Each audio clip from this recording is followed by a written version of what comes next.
நெஞ்சில் குடியிருக்கும் தோழா தோழிகளுக்கு இந்த பதிவு. கடகராசிக்கார் யாருன்ட்டு பார்த்தா கடகராசிக்காரு நம்ம விஜய் அண்ணா.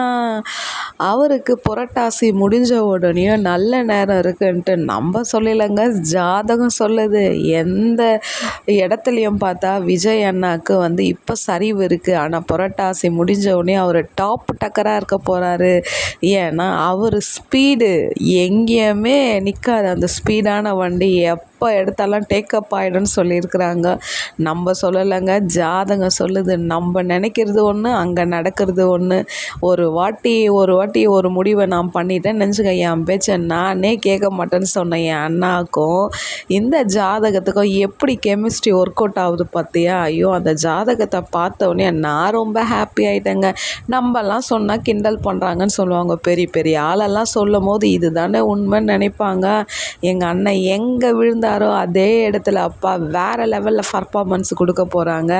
நான் ரொம்ப எப்படி சொல்கிறது, இன்னொரு வாட்டி அண்ணா திருப்பி ஏஞ்சி நின்று வீடியோ காலெல்லாம் வரப்போகிறாரு. அதை பார்த்து நம்ம எப்படி சந்தோஷப்பட போகிறோம். எப்படி இருந்தாலும் எங்கே இருந்தாலும் அவரோட திங்கிங் வேறு லெவலில் இருக்குங்க. எங்கள் அண்ணன்னா சும்மாவா சுற்றி அடிப்பாருங்க யாராக இருந்தாலும். எங்களோட வீடியோ உங்களுக்கு பிடிச்சிருந்தால் லைக் பண்ணி சப்போர்ட் பண்ணுங்கள். அண்ணன் வெளியே வரல நான் சொல்கிறீங்க, வெளியே வரும்போது நீங்கள்லாம் தாங்க மாட்டீங்க. யார்